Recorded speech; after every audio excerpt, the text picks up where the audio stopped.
Welcome to Farmer After Hours. We are talking about preparing for tax season today with Mike McKeown.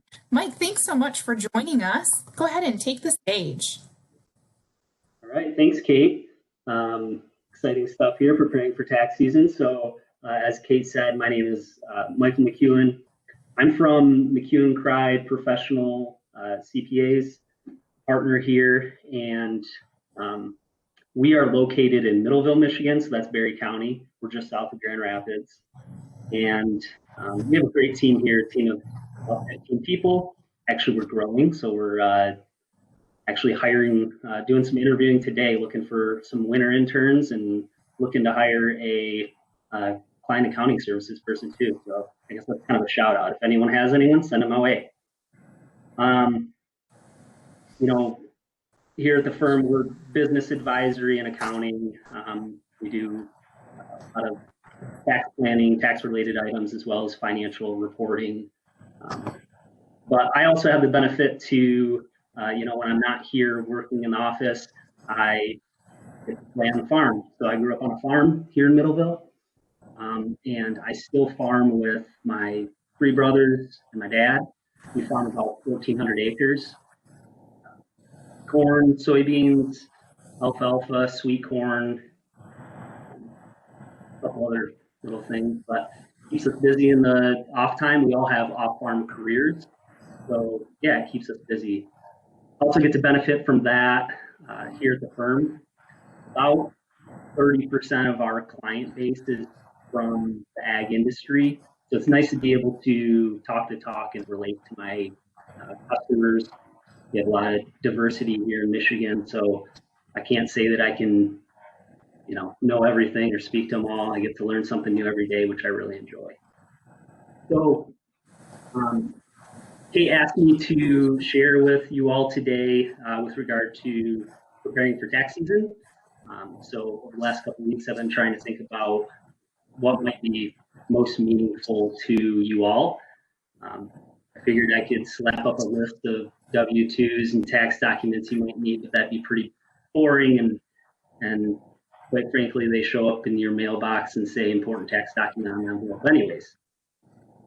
So I kind of identified really three main items that I'd like to address during the meeting, try and focus on more of the preparing for tax season items as we get closer to the end of the year, hard to believe, but number one, start on the right foot. So, a lot of the decisions that you make when starting a business, buying a business, or even just expanding a business into a new area, some of those decisions you make on the front end have a pretty significant impact on taxes in the future. Number two, revisit financials and financial decisions often. Quite frankly, if you're not thinking about taxes until a week before your tax prep meeting in February, you're behind and you're probably not making the tax planning decisions. And number three, build a long-term plan. We file taxes on a year-to-year basis, but try not to think about 1 year as a standalone. Really, we should be planning for a lifetime of minimizing the tax effect over many years, over a lifetime. So those are the three main areas I'd like to focus on today. We'll round back to number one, start off on the right foot. So one of the best things about my job is I get to work with entrepreneurs. I love working with entrepreneurs. It's a lot of fun. And I don't think that farmers always think of themselves as entrepreneurs, but they are. I would argue that through and through. They're always looking for ways to optimize, innovate, diversify. But as a business advisor, one of the things that you learn pretty early on is that entrepreneurs are doers. They like to jump into things head first and get it rolling. And as a consequence, they don't always take the time to consult with their advisory team. And so when I'm talking about your advisory team, that would be, like your attorney, your accountant, your banker, financial advisor. would probably be the primary one.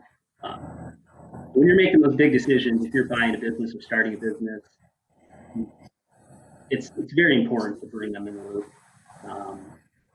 I'll just highlight quickly just a couple of quick examples of, I guess, some pitfalls and what could go wrong if you're not speaking to the whole team. So one of them is entity type. We get that question all the time. I think everyone wants the one answer. Unfortunately, there's not one answer. Every situation really has a different need. So it might be a sole proprietor, it might be an LLC, taxed as a partnership, or as an S corporation. It's probably multiple entities, quite frankly. So it's very important, and it can have significant impact on not only taxes, but fees as well. So there's a lot of situations where an S corporation might save you significant self-employment tax, but if your earnings aren't to a certain threshold to begin with, then all you're doing is wasting money on fees by having to have payroll tax filings and an S corp return prepared.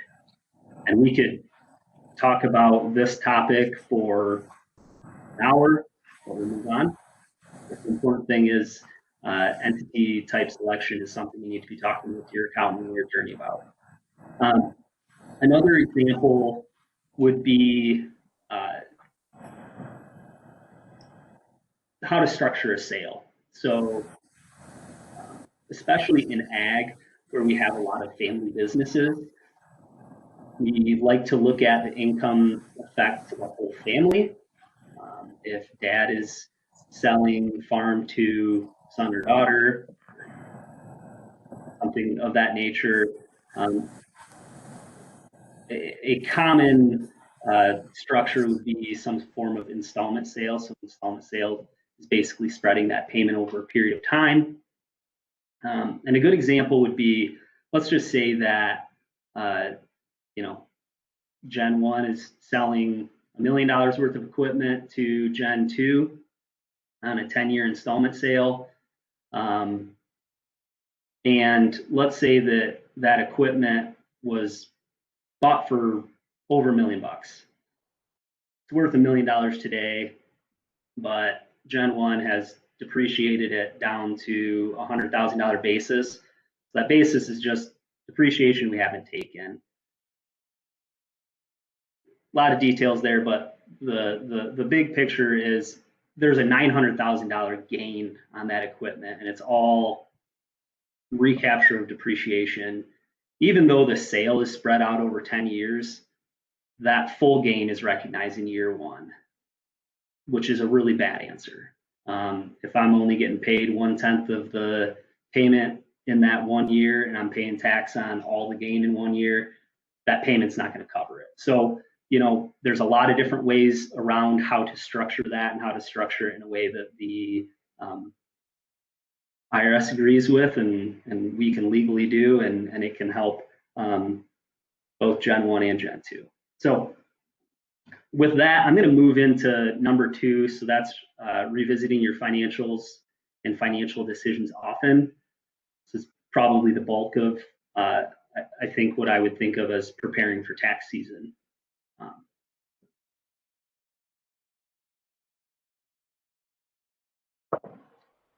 All right. The biggest thing, which is probably the most straightforward, simple item, maybe not simple, but straightforward, would be you need to update and review your financials regularly. And regularly is monthly. So there's a lot of reasons why that should be, but the biggest would be you need to look at that on a monthly basis so that you're making good management decisions as well as good tax planning decisions. Management decisions first and foremost. If we're only looking at that once or twice a year, there will be surprises. So, you know, I'll give you a little bit of an example that I've experienced over the last couple of years. No surprise to a lot of you that we've had some late harvests. There's been a lot of crops standing in the fields in December. And I've had more clients over the last couple of years come in who probably didn't have their financials in order before harvest.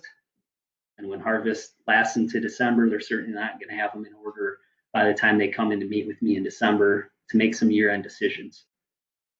And, you know, when they're unprepared, we certainly work at it and we try to do the best we can with the information we have.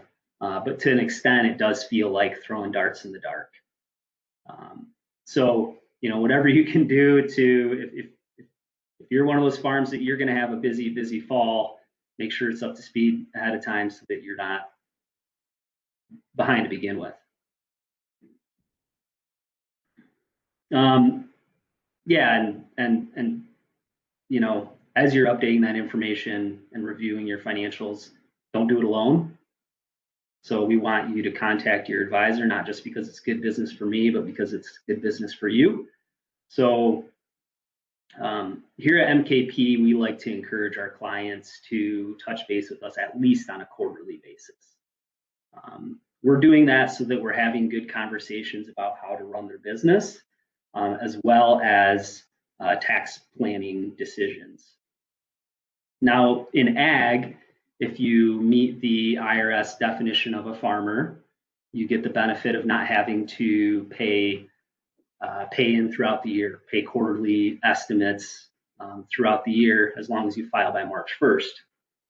That doesn't mean that you shouldn't be planning for and maybe setting aside money to pay taxes, because no one likes a surprise at the end of February where you might have to pay in a lot. So, you know, very important to be talking with your accountant throughout the year, especially this year. So it's an understatement, I think, to say that it's been a strange year. We have a lot of things thrown at us. PPP, you know, that forgiveness could come in 2020 or 2021. We don't have that information yet, really. I'm hoping some get through in 2020, but we'll learn. We're kind of learning as we go. CFAP payments as well. On a side note, I'm sure a lot of you took notice that CFAP round 2 payments were announced last week, accepting applications this week. And I jotted down here, if you need additional information on that, go to farmers.gov/CFAP. And for those of you who might be in some of the less conventional farming avenues and may think that it doesn't apply, they really opened up round 2 to a lot of different producers. So make sure you're checking it out. You might qualify for this round. All right. I think that brings us to probably the most important, not probably, I would say the most important meeting of the year when it comes to taxes, and that's your year-end tax planning meeting. That is not after December 31st, it's before. Another advantage to being in the ag industry is we have cash basis of accounting, much more flexibility to use cash basis of accounting than a lot of other companies. And that gives us the ability to make big year-end decisions. As far as preparing for that meeting, which I think is the most important meeting, updated financials. I've already said it. You know, if you have a December 15th meeting, make sure you've closed November so that you have the best information that we can to make these decisions. In addition, make sure you can have a good understanding of what your remaining income and expense items will be for the year, as well as some potential, some of those back pocket items. You have a tractor that you need, and if we can make that decision to make a purchase, whether that's December or in the following year, something like that might be, you know, advantageous to shift one way or another as well as prepaying items. I did jot down one thing that, maybe less common, but every once in a while it sneaks up on us, is big off-farm changes. Sometimes we're surprised to learn that maybe there was some stock that someone held that they sold at a gain or loss that affects decisions, or maybe an off-farm spouse quit a job or got a job. Important things to talk about.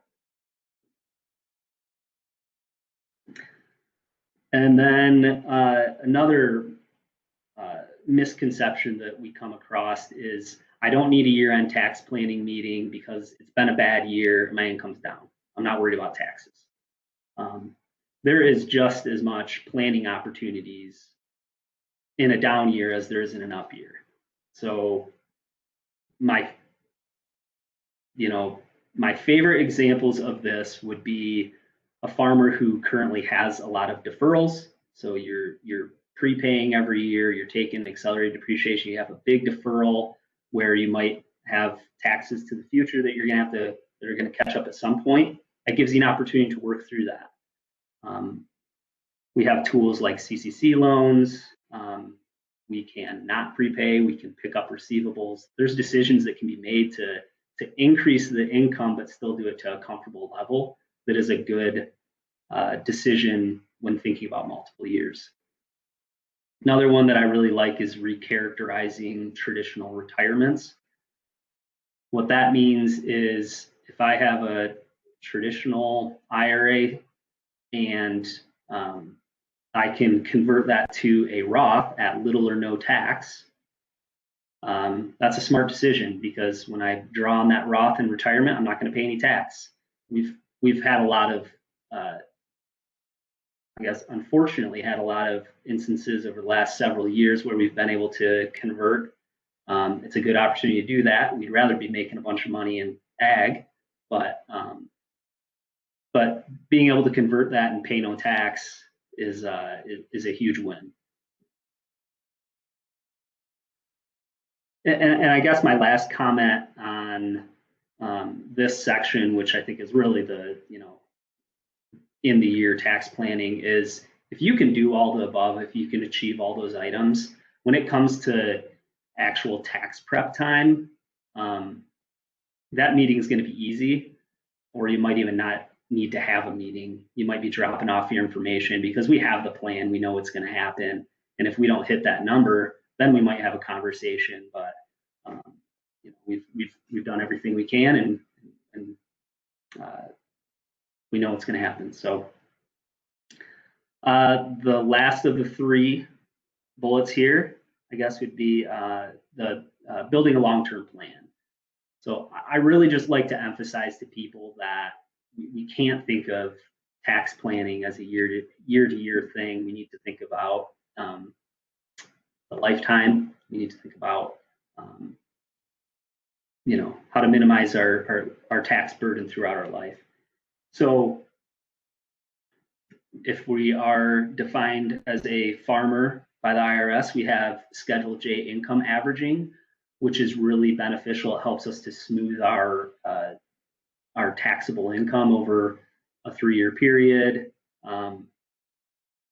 And that's probably something to look out for if you're self-preparing, or maybe you have a tax preparer who's not as familiar with ag. Make sure you're checking your tax return to make sure your Schedule J is being completed. That can have significant tax savings over your lifetime, and it's specific to farmers.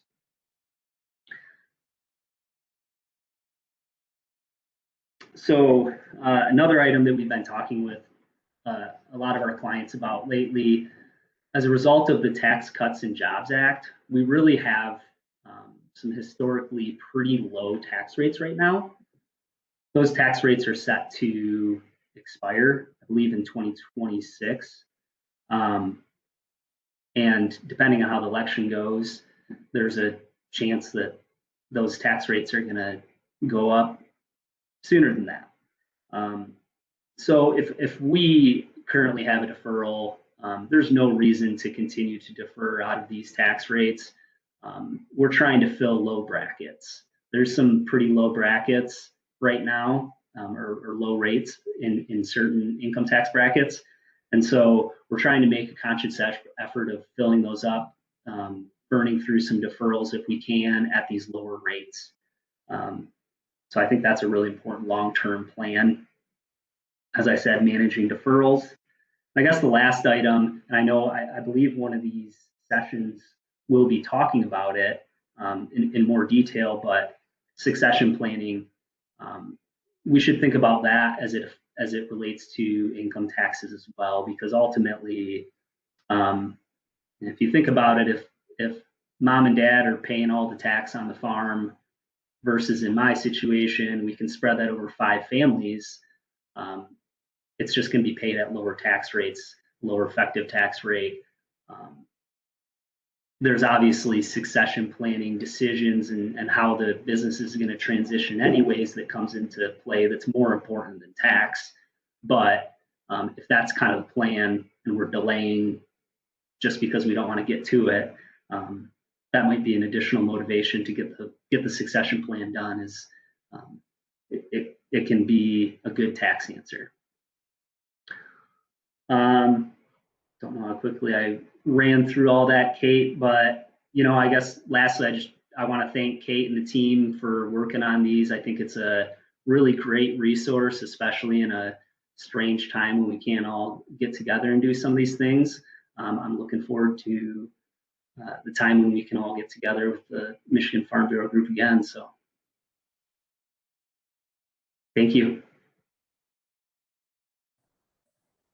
Thank you, Mike. We look forward to a time when we can meet in person as well, and appreciate your willingness to participate in this series as a resource for farmers across the state and beyond.